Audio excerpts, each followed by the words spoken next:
I'm Becky Platt, I'm 50 years old. I've been in nursing for the best part of a quarter of a century.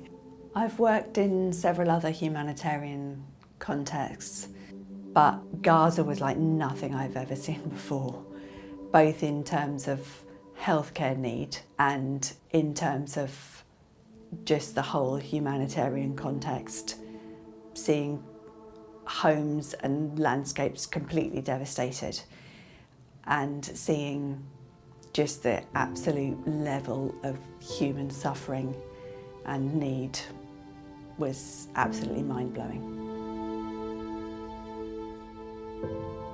I was completely blown away by what I saw.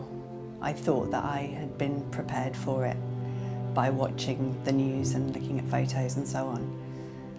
But nothing prepares you for what it's actually like. There were just decimated buildings all around me and rubble everywhere. And there were multiple children just hunting through the piles of rubbish, finding things to eat.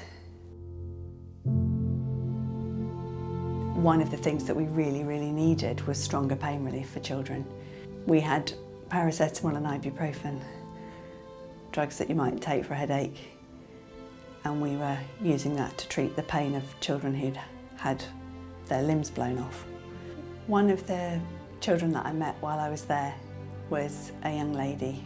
She's 13 years old. She was sheltering in her aunt's home and the house got bombed and she lost several of her brothers, and she also lost her right leg.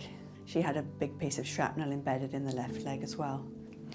And she was moved to the field hospital where I was working, and she was in agony, and she couldn't look at her stump and she couldn't touch it.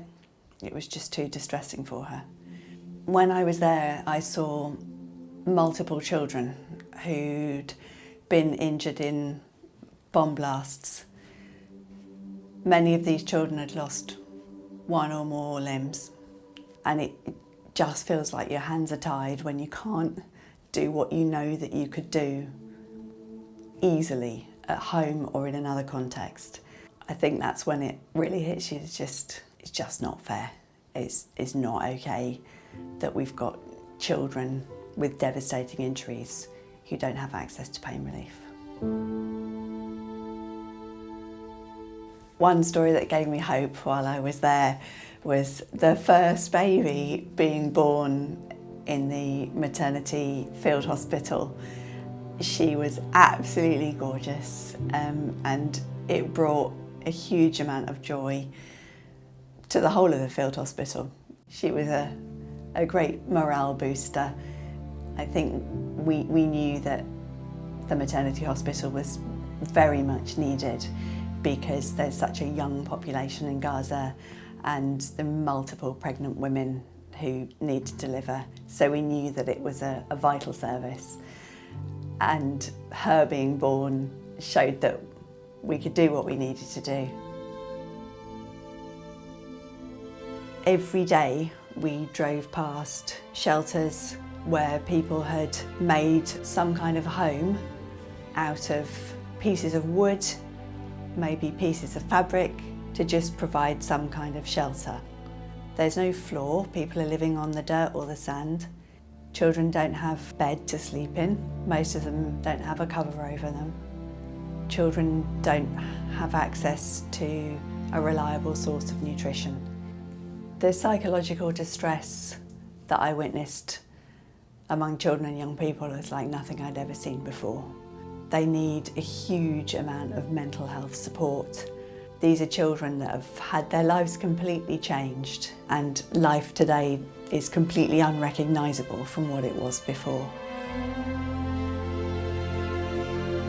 It's very easy when we watch the news to be just completely overwhelmed by the numbers. Remember that each one of those numbers is one person, maybe one child who's been forever changed by what's happened. And then multiply that one child by thousands. That's the work that needs to be done. Save the Children's doing a lot alongside other organisations to try to make things better, but there's so much more that needs to be done.